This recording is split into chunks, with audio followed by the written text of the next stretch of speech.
O Tribunal Constitucional acepta a trámite o recurso de amparo do Concello de Pontevedra contra a prórroga concedida a ENCE ata 2073. O goberno local recibiu hoxe mesmo a providencia do Alto Tribunal, que se pronuncia case 2 anos despois da presentación do recurso.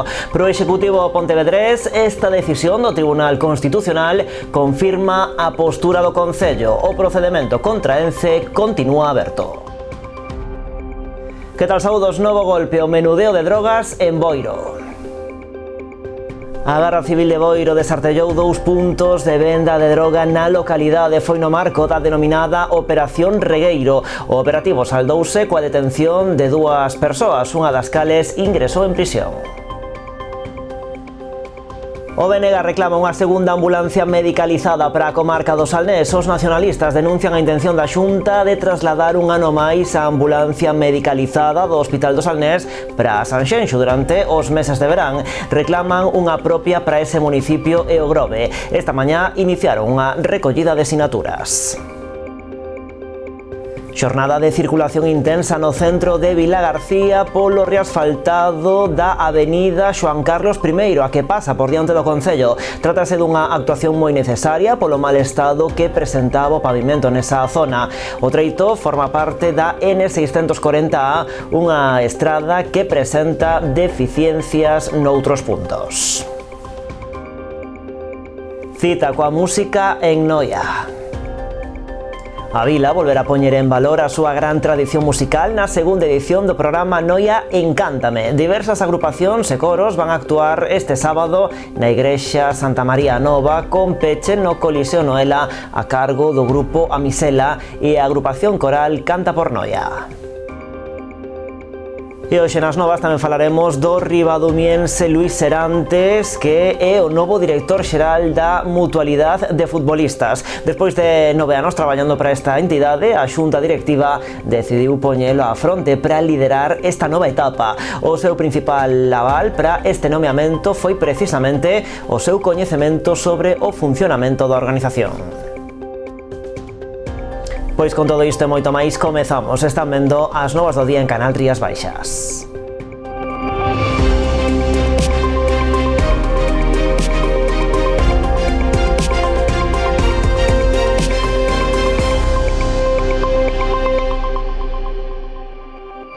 O Tribunal Constitucional acepta a trámite o recurso de amparo do Concello de Pontevedra contra a prórroga concedida a ENCE ata o ano 2073. O goberno local recibiu hoxe mesmo a providencia do Alto Tribunal, que se pronuncia case 2 anos despois da presentación do recurso. Pro Executivo pontevedrés, esta decisión do Tribunal Constitucional confirma a postura do Concello. O procedemento contra ENCE segue aberto. O procedemento do Concello de Pontevedra contra ENCE segue aberto e a conclusión do goberno local despois de que hoxe recibiran a decisión do Tribunal Constitucional de aceptar a trámite o recurso de amparo presentado no 2023 contra a sentenza que avala a prórroga concedida a Pasteira. Unha gamberrada, non? Falamos dunha prórroga que, en principio, pois, cando menos podemos decir que foi irregular, claramente irregular, por falta de xustificación no que ten que ver co seu emprazamento, pola vulneración das directrices europeas, infrinxiu o procedemento sen ter en conta nin pedir ningún tipo de informe municipal cun goberno en funcións e en contra do DOT e do POL, das directrices e do Plan de Ordenación do litoral. O Concello presentara todas estas alegacións contra a prórroga da concesión.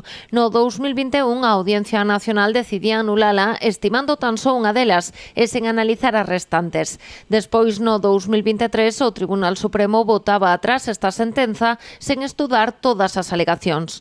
No seu recurso ante o Constitucional, o Goberno pontevedrés alegou que esta situación provocoulles indefensión ou non respectar o Supremo os dereitos fundamentais á tutela xudicial efectiva.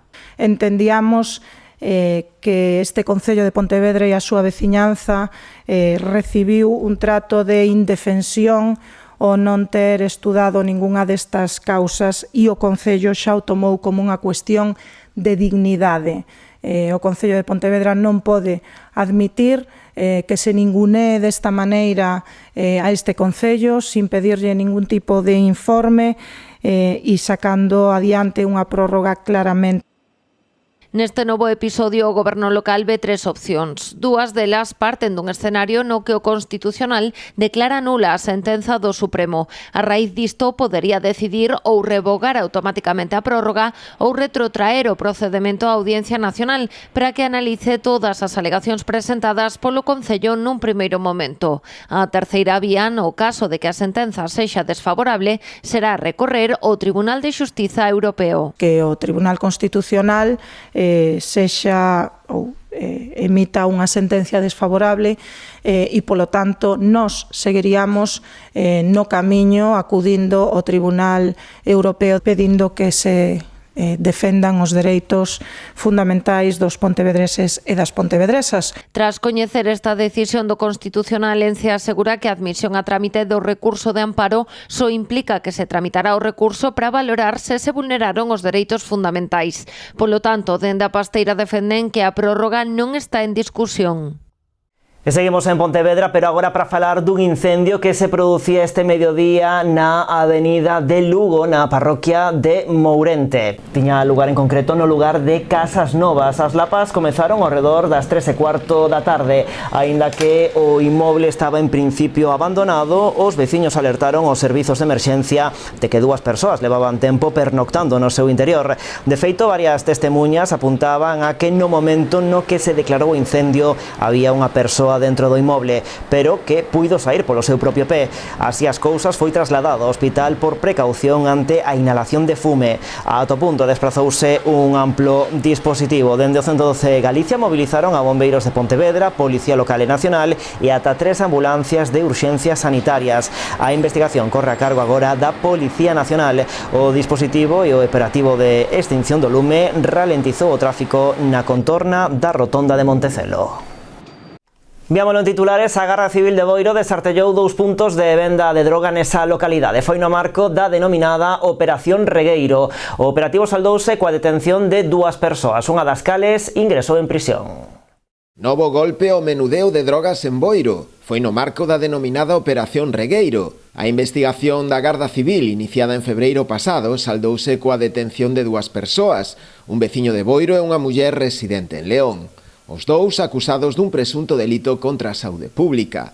Tras pasar a disposición do xulgado de primeira instancia a instrucción número 2 de Ribeira, en funcións de garda, o xuíz decretou o ingreso en prisión sen fianza para o home, mentres que a muller quedou en liberdade con cargos. No operativo, os axentes do Instituto Armado interviñeron unhas 613 doses de diferentes sustancias estupefacientes, cocaína, heroína e haxís, así como tamén uns 4.000 euros en billete fraccionado, presuntamente obtidos da venda das drogas. Segundo informaron fontes da propia Garda Civil, a operación dase por pechada, logrando desartellar un importante punto de venda de sustancias estupefacientes.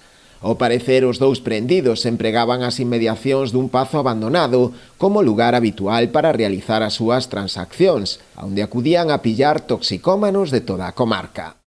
Un veciño de Boiro denunciou ao alcalde por un presunto delito de prevaricación administrativa en relación ás obras de urbanización do plan parcial da Cachada. Ademais de non seguir o correspondente procedemento legal na súa execución, acusa ao Concello de negarlle o acceso á documentación relativa a ese expediente. O obxecto da denuncia son as obras de urbanización do plan parcial da Cachada que, segundo o denunciante, non se axustan ao procedemento legal. No texto da denuncia por un presunto delito de prevaricación urbanística que vende interpoñer contra o alcalde de Boiro, o veciño refírese á apertura de viais nos terreos do plan parcial, aludindo a que non se axustan á legalidade. Ademais de presuntas irregularidades na tramitación e execución das obras, o denunciante alega que se lle está a negar o dereito á información pública, posto que hai 3 meses presentou un escrito no rexistro solicitando información sobre o expediente que non lle foi aínda facilitada. Máis asuntos, as campañas de prevención contra a loita machista de 5 concellos da provincia de Pontevedra, entre eles o de Sanxenxo, levarán a firma do alumnado da Universidade de Vigo. Trátase dunha iniciativa pioneira que nace da colaboración entre a Universidade e a Subdelegación do Goberno. No seu marco, o alumnado do Máster de Publicidade foi o encargado de deseñar estas campañas que se desenvolverán nos municipios seleccionados co gallo do 25 de novembro.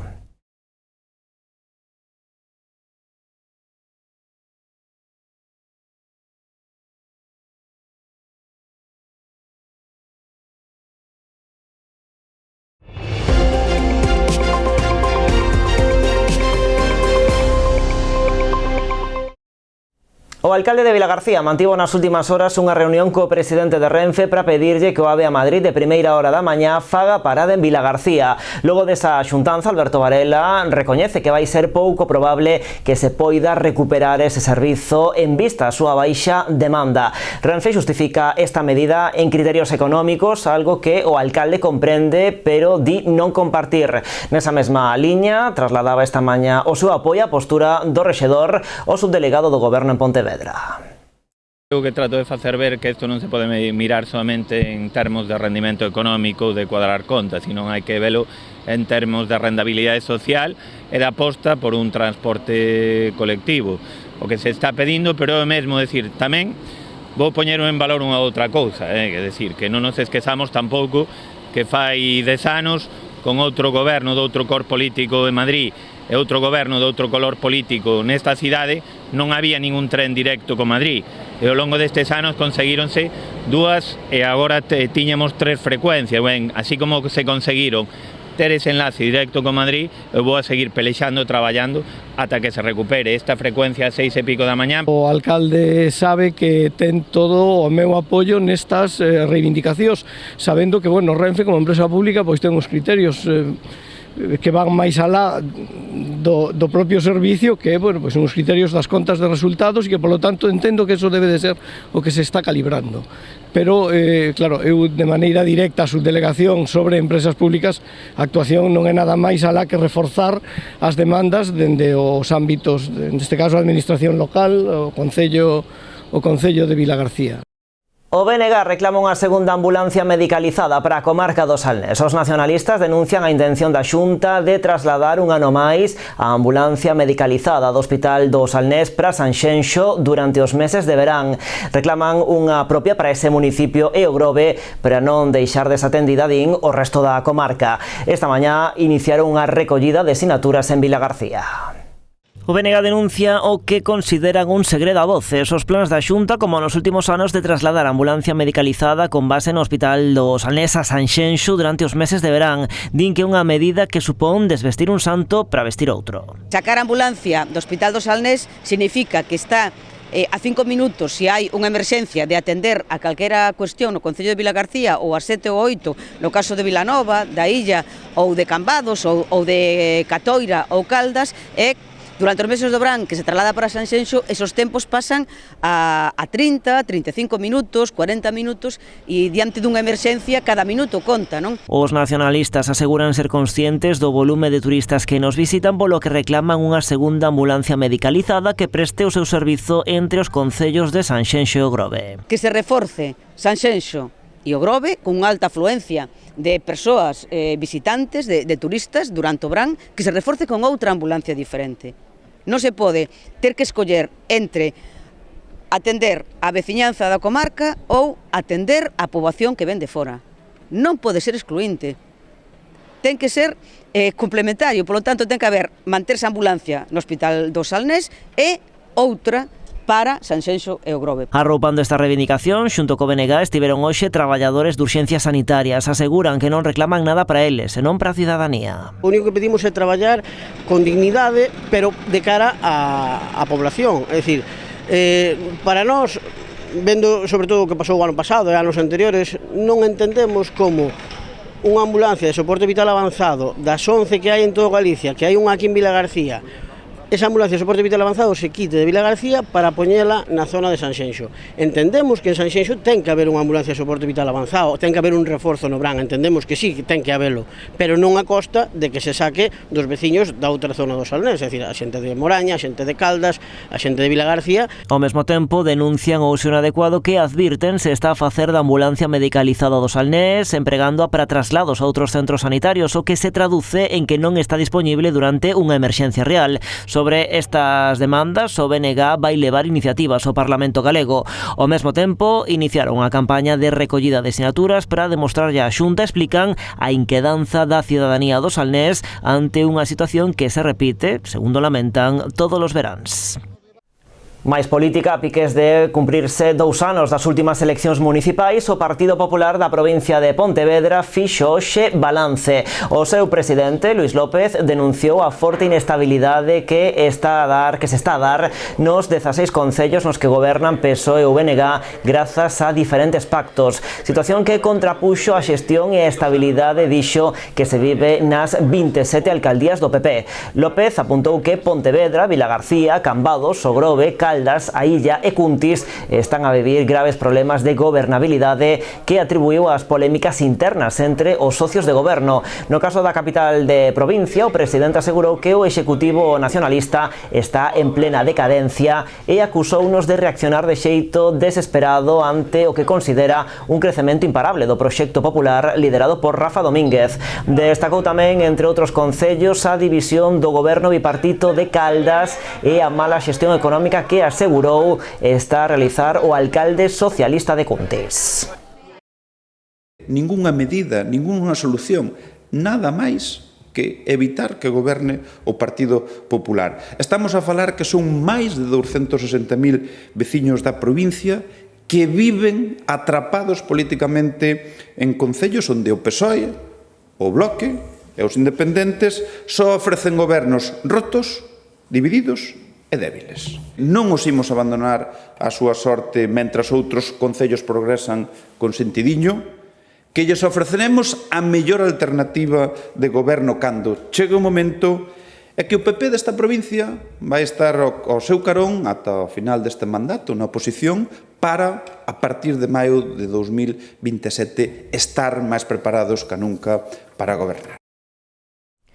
E un último apuntamento en páxina política no Concello de Rianxo. Ali o Partido Socialista critica a decisión do goberno local de eliminar a sede do CEIP Ana María Diéguez de Asados do campamento municipal de verán. Para os socialistas, a decisión afecta negativamente ás familias desta parroquia que agora vense obrigadas a ter que trasladar os seus fillos a Rianxo cos correspondentes desprazamentos e custos adicionais de transporte. Dende o PSDG ven esta medida como un novo golpe aos servizos no rural, executada, segundo eles, con opacidade e sen diálogo coas familias nin cos grupos da corporación. Ademais, consideran que esta eliminación rompe un modelo de conciliación que funcionaba ben ata o de agora e permitía o acceso equitativo ao servizo. Pero PSOE, esta decisión ven a mostrar unha vez máis, din, a falta de planificación e sensibilidade por parte do goberno local, o que lle exixen unha rectificación. E a volta da publicidade falamos deses reasfaltados que se fixeron entre onte e hoxe no centro de Vilagarcía, en concreto na avenida Xoán Carlos I, que dificultaron a circulación polo centro da cidade.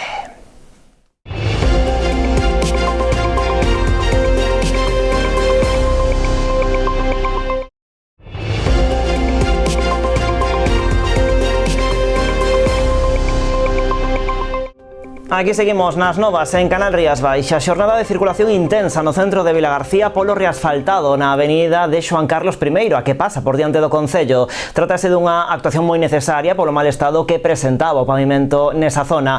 O treito forma parte da N640A, unha estrada que presenta tamén deficiencias noutros puntos. O alcalde recoñece incomodidades no tráfico, pero salienta que os traballos se executaron en apenas 2 días.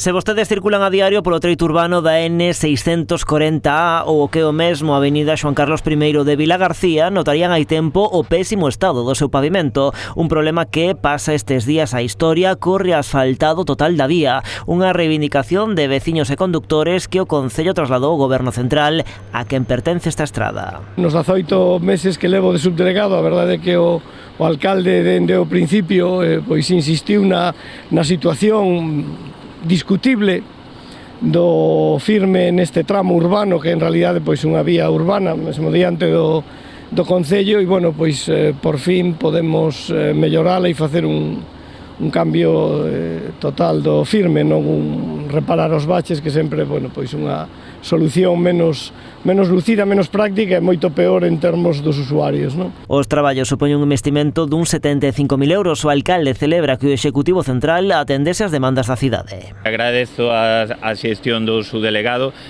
e, dende logo, a celeridade co que se está realizando por parte, como decía, de toda a demarcación, porque é unha actuación importante, non é solamente tapar uns baches, sino é fresado e asfaltado.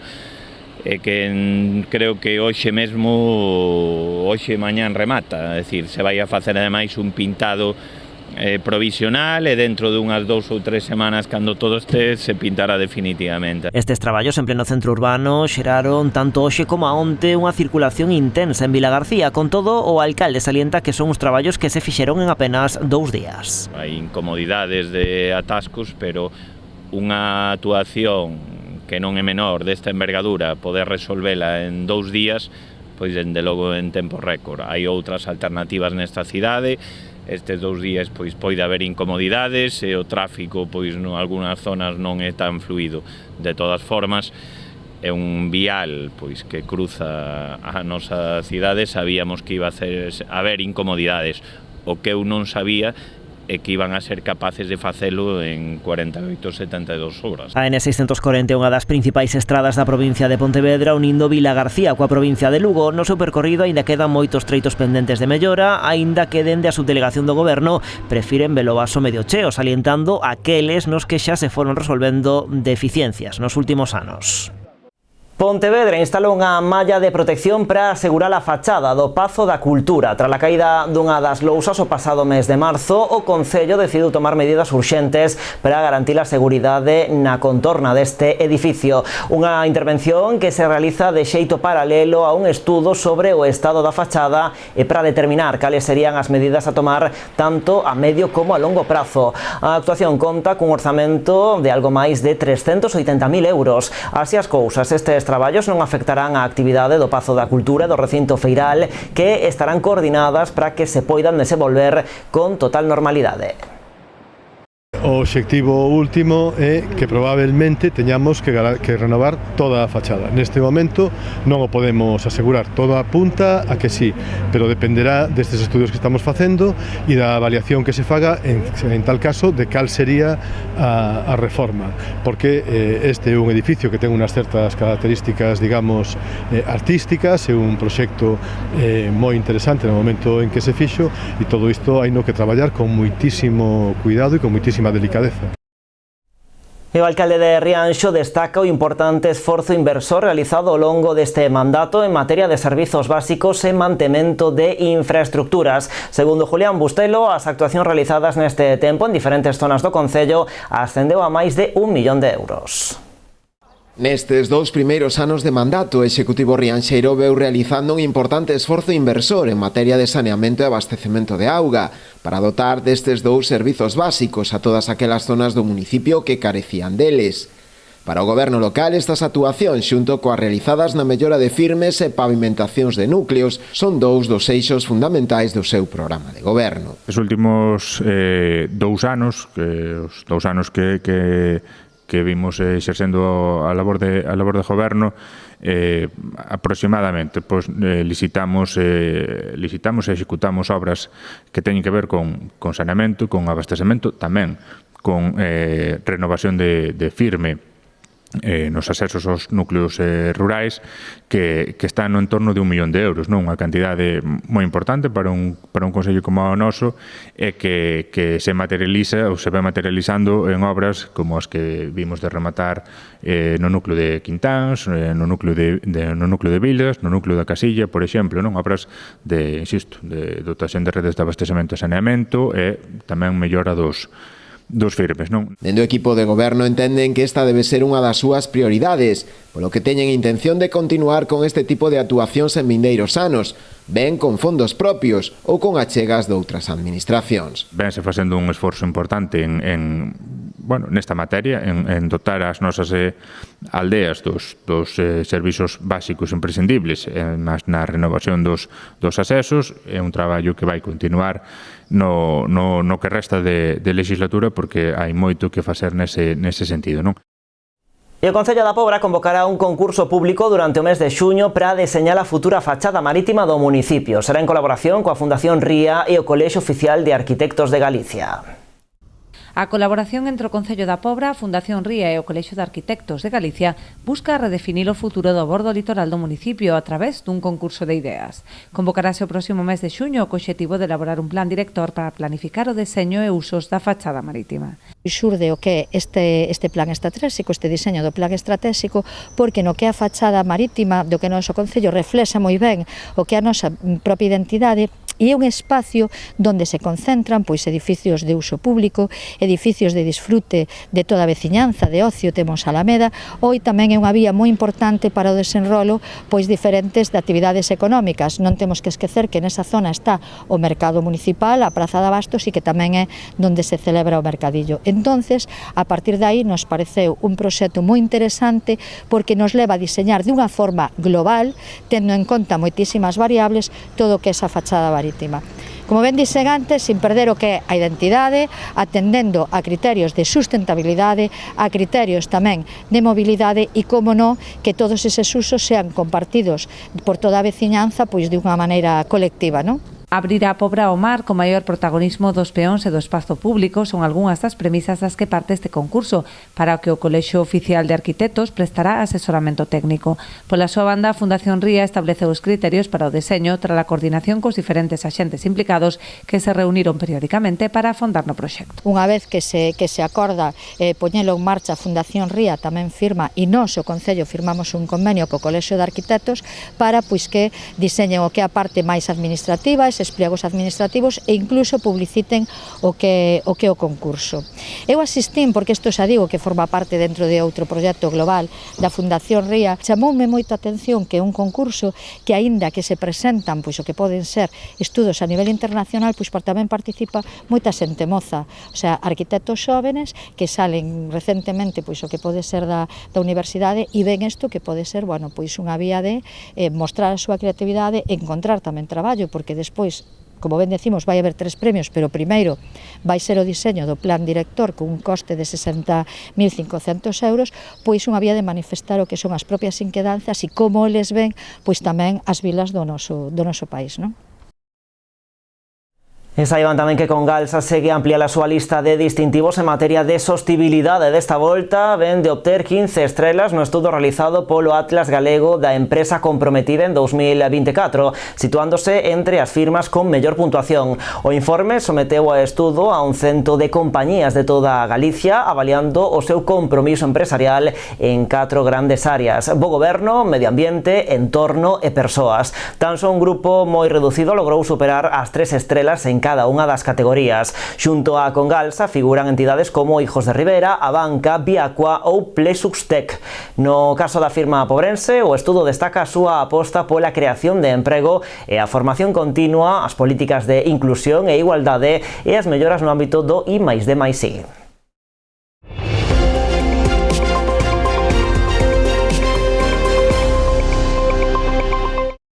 Noia volverá a poñer en valor a súa gran tradición musical na segunda edición do programa Noia Encántame. Diversas agrupacións e coros actuarán este sábado na igrexa de Santa María a Nova. O peche vai ser no Coliseo Noela a cargo do grupo Amisela e a agrupación coral Canta por Noia.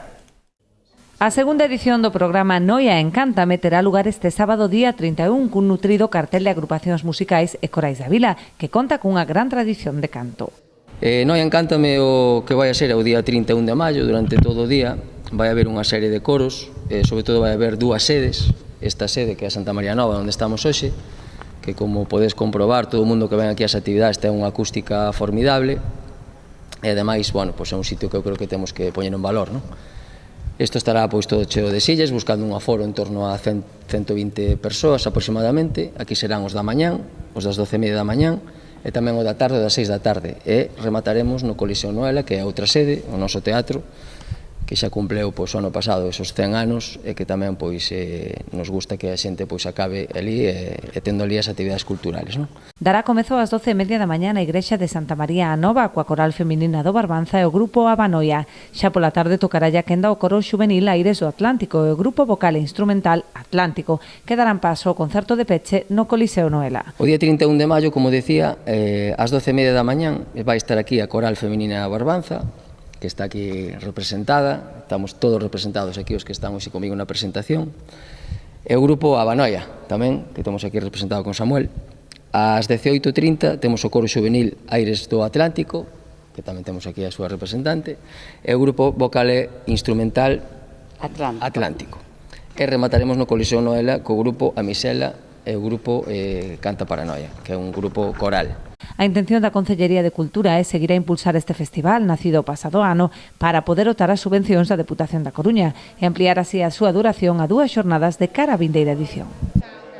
Na Illa de Arousa propoñen celebrar un día en familia. O municipio acolle o vindeiro 31 deste mes na Praza do Regueiro unha completa xornada familiar. A proposta está organizada pola Asociación de Mulleres Rurais e o Concello. Inclúe xogos, hinchables e tamén música. Fan un chamamento a que toda a rapazada participe nesta actividade. Pois a idea é facelo xa para o día 31 de maio e, bueno, as protagonistas tamén son as mulleres rurales, que son as que tuvaron a idea, as que queren tamén desarrollar isto.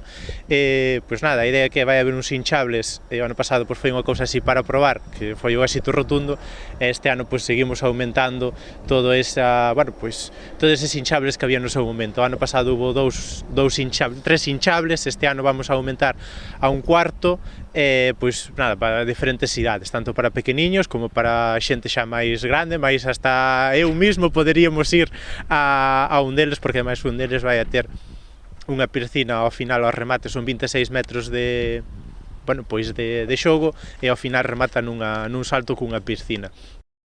Cita coa historia, a xeografía e as personaxes máis célebres de Vilagarcía nunha nova edición de Sabela na Vila. A rapazada do CEIP de Rubiáns organiza un ano máis esta iniciativa coa que dan a coñecer os segredos de Vilagarcía. Celebrouse esta mañá no auditorio da cidade coas familias dos nenos e nenas asistindo como público. Por grupos, as distintas clases foron pasando polo escenario para demostrar todos os seus coñecementos arredor do concello no que viven.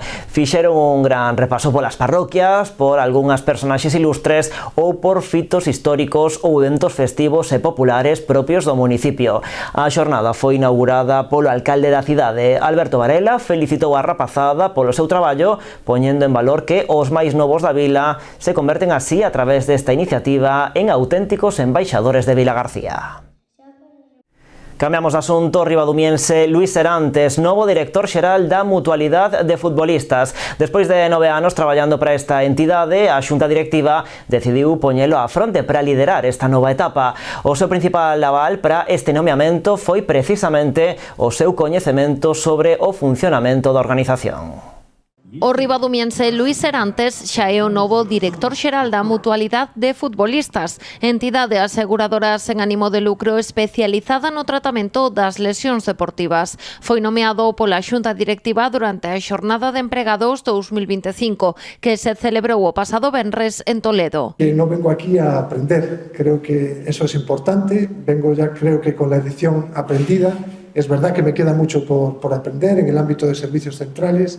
Creo que contamos aquí con un equipo fantástico de profesionales que nos vienen ayudando en todo este camino y estoy seguro que de su mano, de vuestra mano, seguiremos avanzando y consiguiendo los retos que hace nada reseñaba nuestro presidente. Cunha traxectoria de máis de 15 anos en postos de dirección, Serantes leva xa 9 dentro da propia mutualidade, desempeñando diferentes funcións. Agora asume a dirección xeral en substitución de José Elías Gallegos. Llevo 15 años en puestos de dirección, muchos de ellos en la función pública, con equipos de trabajo importantes, 9 de ellos, los últimos, en el ámbito de la mutualidad de futbolistas, que me llevan a conocer pues en detalle los entresijos de lo que es nuestra compañía, de las necesidades que tiene, de las virtudes que tiene, que son muchísimas, y de las necesidades que en definitiva tenemos a corto, medio y largo plazo. Dende a propia entidade destacan que o seu amplo coñecemento da organización, tanto no seu funcionamento interno como nos seus retos operativos, sitúa o ribadumiense como un perfil estratégico para liderar esta nova etapa, contando co apoio do equipo directivo e de toda a organización. Venimos a ser la cara que menos se visualiza quizás del ámbito del fútbol, pero no por ello la menos importante, como todos y sabéis y al final veis en las personas que prestamos ese servicio. Y ahí coincido con el presidente en que debemos potenciar ese gran labor que estamos haciendo en las 22 delegaciones territoriales para que la marca Mutualidad Futbolista sea una marca de valor y nuestros proveedores se sientan deseosos de trabajar con la Mutualidad de Futbolistas. Este relevo prodúcese nun contexto de transformación para a mutualidade de futbolistas que busca reforzar a calidade asistencial, achegarse aínda máis ao tecido federativo e avanzar na digitalización dos servizos, sen esquecer, din, o seu compromiso de ofrecer a mellor atención sanitaria aos futbolistas. E o Concello de Porto do Son e Trabandainas organizan para este vindeiro domingo 1 de xuño unha andaina que forma parte do calendario da Federación Galega de Montañismo e da Liga Ibérica de Sendeirismo. Dividirase en 2 percorridos, un de 25 km e outro de 15. Porto do Son acollerá este próximo domingo 1 de xuño unha andaina que forma parte do calendario da Federación Galega de Montañismo e da Liga Ibérica de Senderismo. A actividade está organizada polo Club Trabandainas en colaboración co Concello. Os principales organizadores, que son Trabandainas, o Concello de Porto do Son colabora en todo o que é posible. Estamos agradecidos de organizar unha andaina con Trabandainas, porque a verdade é que sempre que organizan algo é un éxito. O ano pasado foi un éxito, este ano as inscripcións tamén van vento en popa, vai ser todo un éxito. E nada, esperamos vervos o 1 de xuño a todos na andaina de Porto do Son, que terás lugar e meta a salida e meta no lugar coñecido como Matarela. O percorrido será circular e dividirase en 2 probas, unha de 25 km cun trazado máis exixente e outra de 15 km. As 2 rutas desenvolveránse por diversas paraxes do entorno, con saída dende a Casa de Tarela. E que ata para todo o mundo, non gana quen máis corre, non gana quen chega antes, que iso é a sorpresa, senón que gaña quen é regular ao longo de todo o percorrido. Se, por exemplo, fai o recorrido nun tramo a 5 km por hora, se supón que todo o recorrido ten que facer a ese mesmo ritmo. Vamos a entregar os dorsales ese mesmo día na Casa Tarela a partir das 7:30 da mañán. Contamos con salir ás 9 da mañán e durante o recorrido vamos a dar 3 avituallamientos para que a xente se repoña e ao final teremos un pequeno xantar. A organización agarda unha participación próxima a 600 persoas. As inscricións poderánse realizar ata o vindeiro xoves 29 a través da páxina web de Trabandainas ou en Cronotec. Pois así rematamos, señores. A actualidade continúa en canalriasbaixas.com e tamén nas redes sociais de Contado o programa Falemos. Graciñas, como sempre, por estaren aí. Adeus.